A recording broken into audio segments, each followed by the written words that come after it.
Morning है साथी हो। म फेरि आज यसो बाहिर मर्निङ वाक गर्न निस्केको बेला यो 3 कुने चोकको दृश्य ओ यो पहिला यो गाडी पार्किङ गरिरहेको भित्र मेरो पसल थियो, मैले छोडेर त्यो अहिले चाहिँ नि यो फास्टफुडवाला आछ गाडीमै बेच्छ, त्यो जग्गा भाडामा लिएर मैले छोडेपछि अनि तल्लोपट्टिको भवन चाहिँ नि यो भवन चाहिँ फेरि फाइनान्स बन्दैछ है, यहाँ 7 तले फाइनान्स। अनि बुटोलको यो दृश्य हेर्नुहोस् है, यो प्रकाश किराना पसल, सानो किराना पसल पहिला चलाउँथ्यो, अहिले यत्रो भवन बनाएको छ है। हेर्नु त साथी, दुःख गर्नुपर्छ, दुःख गरे अनुसार हुन्छ जे पनि। माथिल्लो बन्दैछ 5 तलाको घर, हाम्रो कृष्ण रिमाल सोल्टीको घर। हेर्नुहोस् यो मन्डीतिर जाने बाटो, यता मिलनचोक जाने बाटो, यो चाहिँ नि बुटोलको 3 कुने चोकको दृश्य साथी होला।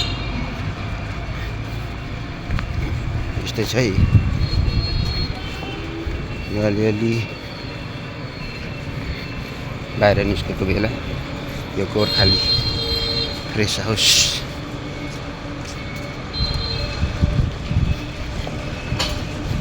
यहाँ सब्जी पसल खोलिएको छ नयाँ।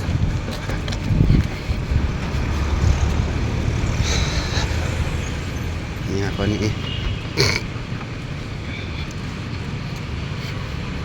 हरियो तरकारी यो